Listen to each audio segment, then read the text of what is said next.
Olá, pessoal! Aqui é a professora Isabel, professora formadora da disciplina de Teoria da Literatura, e nós vamos dar início hoje ao primeiro conteúdo, o texto poético. A todo material relacionado com o texto poético, eu gostaria de enfatizar a questão da versificação. Quando a gente fala em escancionar um verso em inglês, assim como em português, ele vai depender única e exclusivamente da leitura daquela estrofe ou daquele poema. Quando a gente pensa nesse assunto específico de escancionar um verso, nós devemos observar algumas estratégias.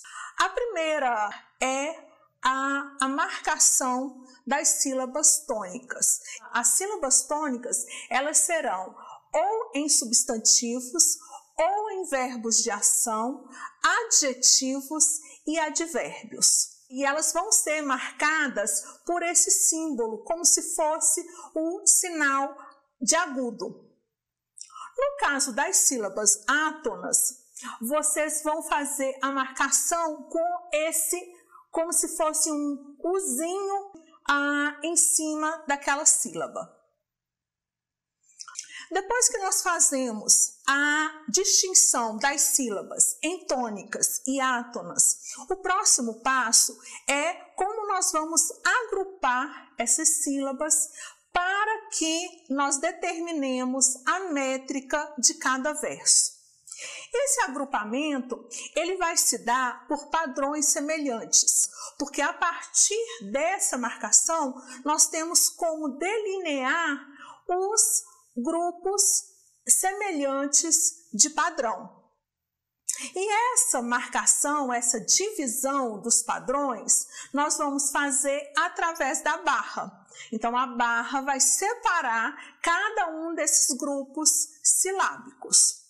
E esse grupo silábico, ele vai marcar o ritmo do verso, o ritmo da estrofe e, conseguintemente, o ritmo do poema. Atenção que não necessariamente as palavras elas vão pertencer ao mesmo grupo de sílabas.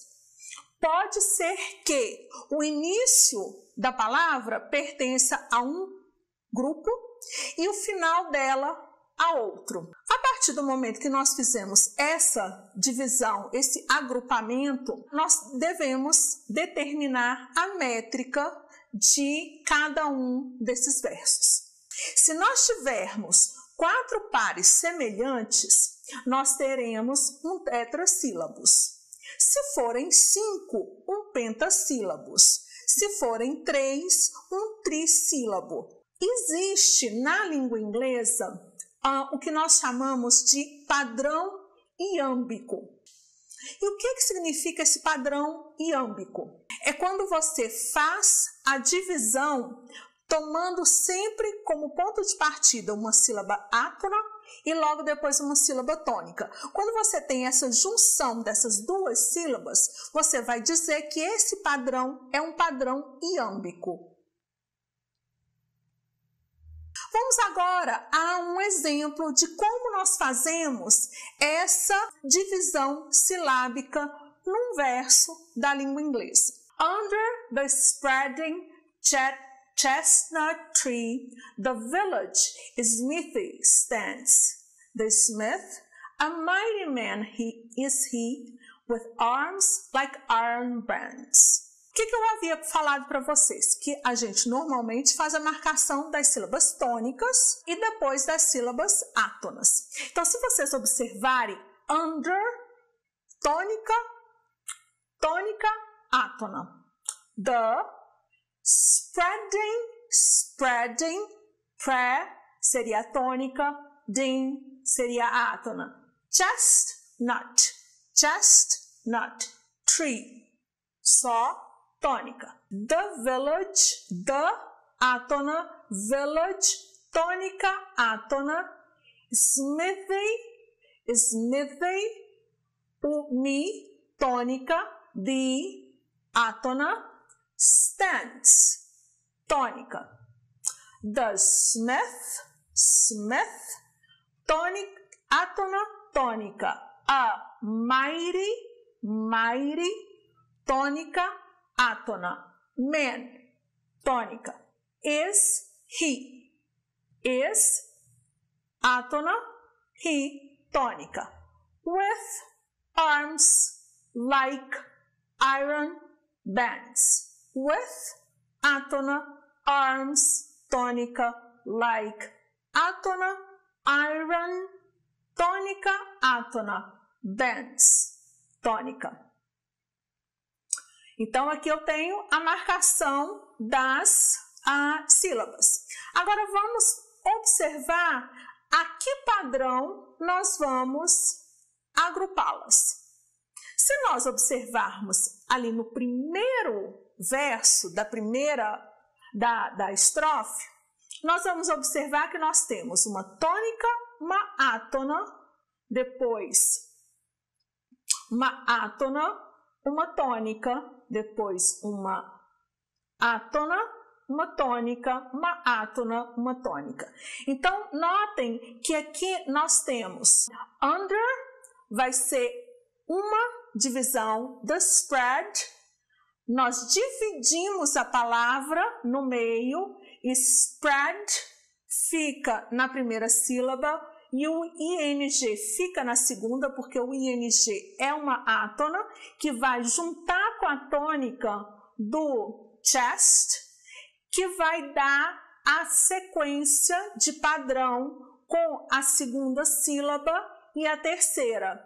E também o nut com tree, átona, tônica, também vai manter essa mesma sequência. A mesma sequência nós vamos observar em todos os outros versos dessa estrofe. Portanto, nós podemos dizer que fizemos a divisão. Mas esses versos, eles possuem 2, 3, 4, 5, 6, quantas sílabas?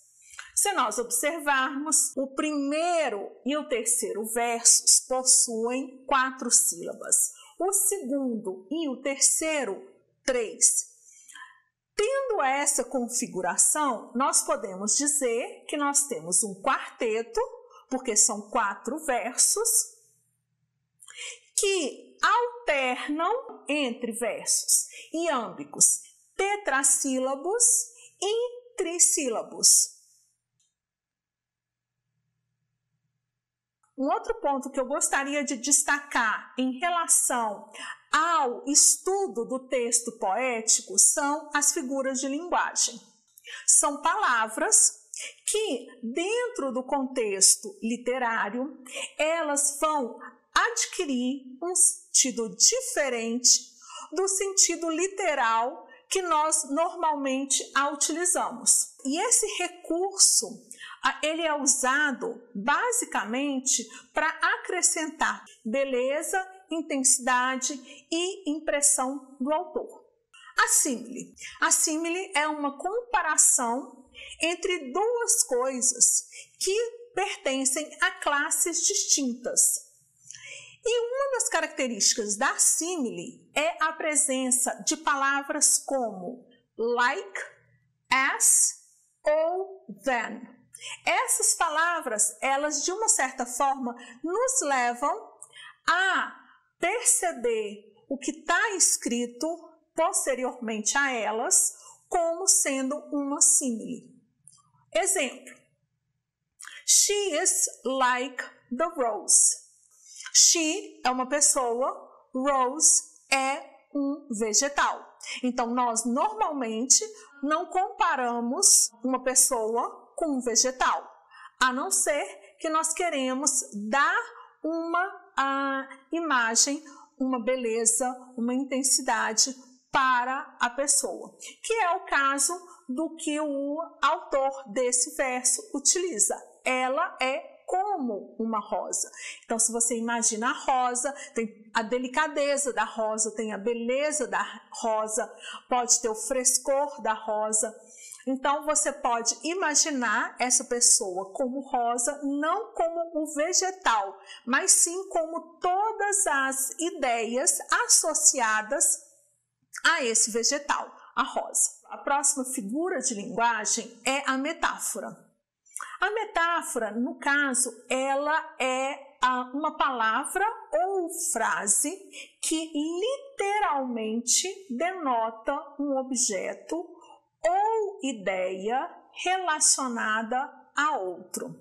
Exemplo: The leaves of life keep falling one by one. Só que quando nós pensamos em vida, nós não associamos vida com folhas. A vida não tem folhas, mas nós podemos pensar em folhas como etapas. As folhas, elas caem e na estação seguinte elas nascem novamente, e assim são as etapas da nossa vida. Nós vivenciamos, passamos por aquela etapa, em seguida nós temos outras etapas a serem vividas e assim por diante. Então é como se cada etapa da nossa vida fossem folhas, que elas passam e outras surgem. A personificação, que é quando nós atribuímos características humanas como amor, beleza, honestidade, emoção, entre outras, a um animal, um objeto, uma ideia. Como, por exemplo, the cat, disappointed, wondered where I'd been all day. O gato, decepcionado, perguntou onde estive o dia todo. O gato, ele normalmente, ele não pergunta. Essa é uma característica humana. E outra característica que é utilizada nesse verso é o decepcionado. O gato, ele não se decepciona, ele não tem essa característica, esse sentimento associado a ele. A próxima figura de linguagem é a hipérbole. A hipérbole é um exagero. O autor, ele intencionalmente, deliberadamente, ele usa esse exagero para afirmar ou para enfatizar uma verdade. Por exemplo, I'd give my right arm for a piece of pizza. Eu daria o meu braço direito por uma fatia de pizza. Ninguém cortaria o seu braço deliberadamente para trocá-lo por uma fatia de pizza. Isso é um exagero que o autor utiliza para expressar a vontade, o desejo do autor em comer uma fatia de pizza. O símbolo. O símbolo, nós pensamos em símbolo como imagem que significa ou representa uma outra coisa. Uma imagem que vai ser associada, atribuída a uma outra coisa. Exemplo: acquainted with the night, que significa familiarizado com a noite. Mas essa noite é o título do poema, é uma noite mesmo de período do dia? Não. Essa noite ele está falando, simbolizando ou para se referir à morte ou à depressão. Então aqui ele não está familiarizado com a noite em si, mas com aquele sentimento, com aquela ideia de escuridão que normalmente nós associamos com a morte ou com a depressão. A próxima figura de linguagem é a aliteração, que é a repetição de um som ao longo do verso. É normalmente uma repetição de sons consonantais. A função da aliteração é manter o ritmo do poema.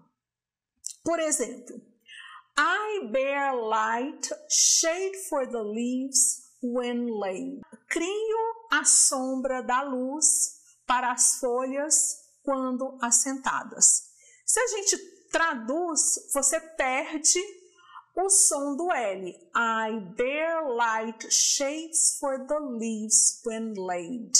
Então, quando a gente traduz, a gente perde totalmente a literação, porque as palavras do português, elas não traduzem esse som. E, por fim, a onomatopeia, que no caso, ao contrário da literação, que é repetição do som, na onomatopeia nós vamos utilizar palavras que imitam sons. Por exemplo, the murmurous hunt of flies on summer eves. Murmurous, ouve, como se tivesse um murmúrio falando quando você pronuncia o verso. A assombração murmurante das moscas nas vésperas do verão.